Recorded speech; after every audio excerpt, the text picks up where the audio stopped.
ಎಲ್ಲ ಪತ್ರಕರ್ತ ಮಿತ್ರರಿಗೆ ನಮಸ್ಕಾರ. ನನ್ನ ಹೆಸರು ಹರ್ಷಕುಮಾರ್ ಕುಗ್ವೆ, ಪತ್ರಕರ್ತ. ಬಹುಶಃ ಇವತ್ತೇನು ಇಲ್ಲಿ ಈ ಒಂದು ಕಾರ್ಯಕ್ರಮ ನಡೀತಾ ಇದೆ, ಇದು ಬಹಳ ಅಪರೂಪದ್ದು ಮತ್ತು ಒಂದು ಚಾರಿತ್ರಿಕವಾದದ್ದು ಅಂಥೇಳಿ.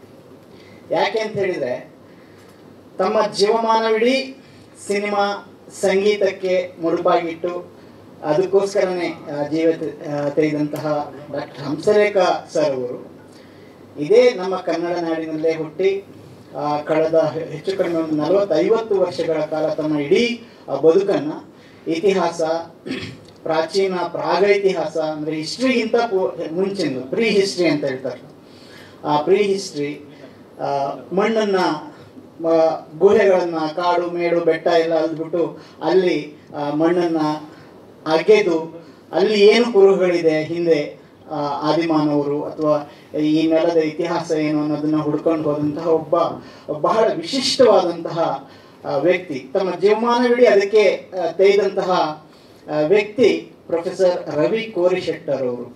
ಅಂಥವರನ್ನು ಸರ್ ಗುರುತಿಸಿ ಅವರ ಸಂಸ್ಥೆಯ ಮೂಲಕ ಅವರಿಗೆ ಒಂದು ಜೀವಮಾನದ ಸಾಧನೆಗೆ ಈ ರೀತಿಯ ಒಂದು ಚಿನ್ನದ ಪದಕವನ್ನು ಅಥವಾ ಒಂದು ಪ್ರಶಸ್ತಿಯನ್ನು ಕೊಡುವಂಥದ್ದು ನಿಜಕ್ಕೂ ಕರ್ನಾಟಕದ ಬಹುಶಃ ಒಂದು ಸಾಂಸ್ಕೃತಿಕ ಇತಿಹಾಸದಲ್ಲೇ ಬಹಳ ವಿಶೇಷವಾದಂತಹ ಒಂದು ಸಂದರ್ಭ ಅಂತ ನಾನಾದರೂ ಭಾವಿಸ್ತೀನಿ.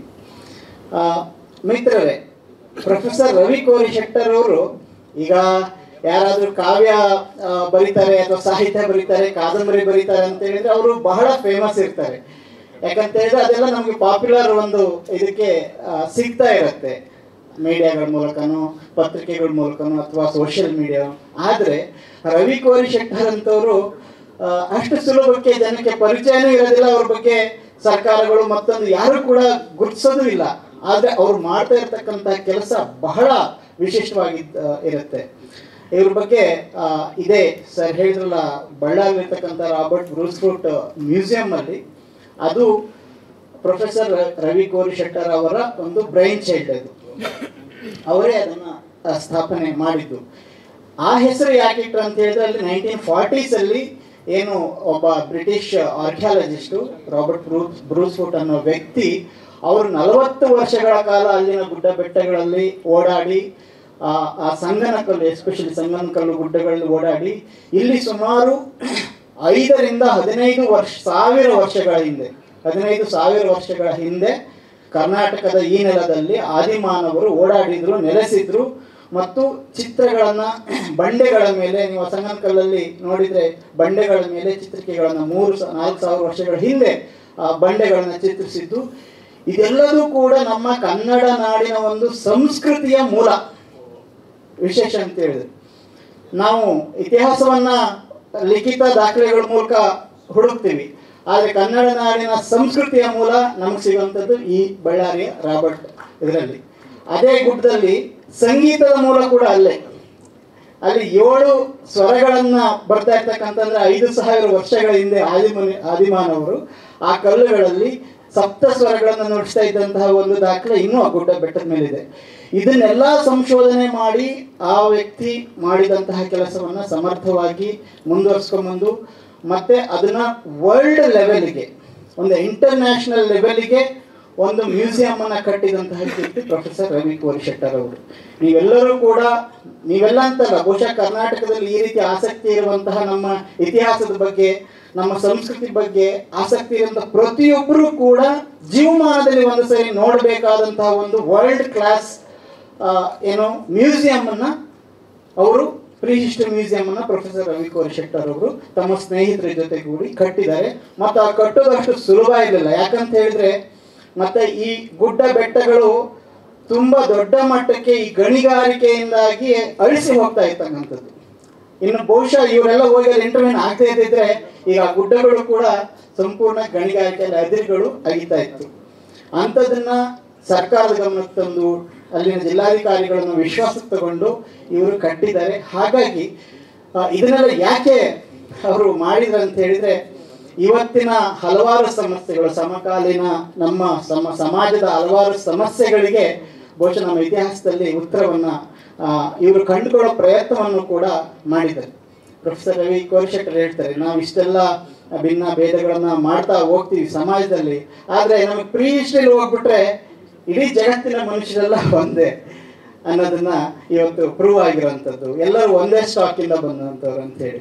ಸೊ ಅದಕ್ಕೆ ನಮ್ಮ ಇತಿಹಾಸನೇ, ಪೂರ್ವ ಇತಿಹಾಸನೇ ಒಂದು ದಾಖಲೆ. ಹಾಗಾಗಿ ಈ ರೀತಿಯ ಒಂದು ಬರೀ ಕರ್ನಾಟಕ ಮಾತ್ರ ಅಲ್ಲ, ಇವರು ಇತ್ತೀಚೆಗೆ ಆಂಧ್ರದಲ್ಲಿ ಕರ್ನೂಲ್ ಜಿಲ್ಲೆಯಲ್ಲಿರ್ತಕ್ಕಂತಹ ಬಿಲ್ಲಸರ್ಗಂ ಕೇವ್ಸ್ ಅಂತ ಅಲ್ಲಿ ಅವರು ಮಾತಾಡಿದ್ರಲ್ಲ, ಅಲ್ಲೂ ಕೂಡ ಸಂಶೋಧನೆ ಮಾಡಿದ್ದಾರೆ.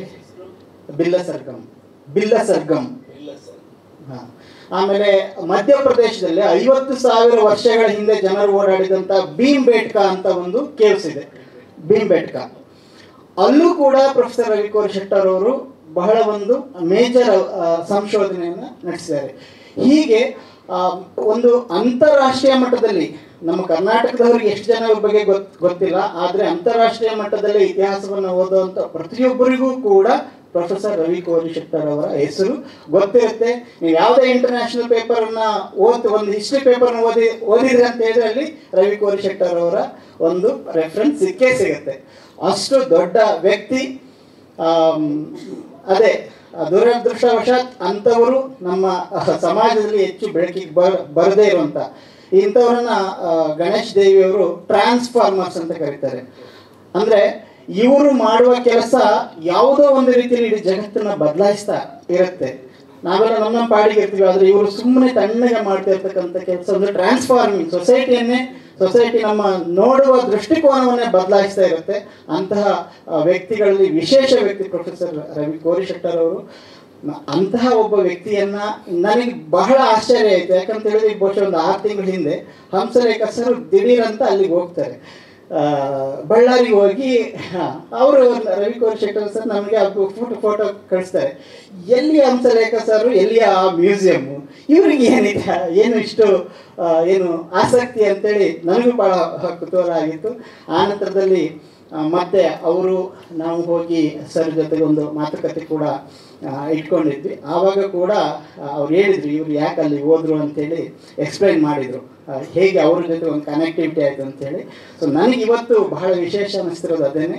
ಸೊ ಈ ರೀತಿಯ ಒಬ್ಬ ಸಾಧಕರು ಇನ್ನೊಬ್ಬ ಸಾಧಕರನ್ನು ಗುರುತಿಸ್ತಕ್ಕಂಥದ್ದು. ಇನ್ಫ್ಯಾಕ್ಟ್ ಇವರಿಗೆ ಇದು ಬಹುಶಃ ಬಹಳ ಒಂದು ಘನವಾದಂತಹ, ಬಹಳ ಒಂದು ಘನತೆಯನ್ನು ಕೊಡ್ತಕ್ಕಂತಹ ಒಂದು ಪ್ರಶಸ್ತಿ ಅಂತ ನಾನು ಅಂದ್ಕೊಳ್ತೀನಿ. ಇನ್ಫ್ಯಾಕ್ಟ್ ನಿಜವಾಗಿಯೂ ಇವರನ್ನು ಗುರುತಿಸಿದ್ರೆ ಭಾರತ ದೇಶದ ಮಟ್ಟಕ್ಕೆ ಪದ್ಮಭೂಷಣ, ಪದ್ಮವಿಭೂಷಣ ಪ್ರಶಸ್ತಿಗಳು ಬರಬೇಕಾದಂತಹ ಒಬ್ಬ ಅರ್ಹತೆ ಇರ್ತಕ್ಕಂತಹ ಒಬ್ಬ ವ್ಯಕ್ತಿ. ಆದರೆ ಸರ್ಕಾರಗಳು ಅವ್ರನ್ನ ಗೊತ್ತಿಲ್ಲ, ನಿಮ್ಗೆ ಗೊತ್ತಲ್ಲ ಪ್ರಶಸ್ತಿಗಳು ಕೊಡುವ ವ್ಯಾಖ್ಯಾನಗಳು, ಮಾನದಂಡಗಳೆಲ್ಲ ಹೆಂಗಿರುತ್ತೆ ಅಂತೇಳಿ.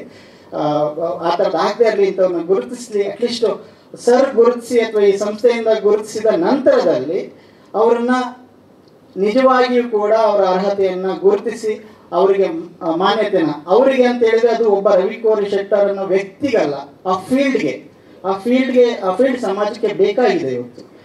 ಹೇಗೆ ನಮಗೆ ಸಾಹಿತ್ಯ ಬೇಕು, ಸಂಸ್ಕೃತಿ ಬೇಕು, ಹಾಗೆ ಇತಿಹಾಸ ಕೂಡ ಬೇಕು. ಯಾಕಂದರೆ ನಮ್ಮದೇ ಇತಿಹಾಸವನ್ನು ನಾವು ನೋಡ್ತಾ ಇರ್ತೀವಿ. ಹಾಗಾಗಿ ಅದನ್ನು ಗುರುತಿಸಿ ಇವತ್ತು ಇದನ್ನು ಕೊಡ್ತಾ ಇರ್ತಕ್ಕಂಥದ್ದಕ್ಕೆ ನಾನು ಬಹಳ ಮುಖ್ಯವಾಗಿ ಐದನೇ ಸಂಸ್ಥೆಗೆ ಅಭಿನಂದನೆಗಳನ್ನು ಹೇಳ್ತೀನಿ ಮತ್ತು ಕೃತಜ್ಞತೆಗಳನ್ನು ಕೂಡ ನಾನೊಬ್ಬ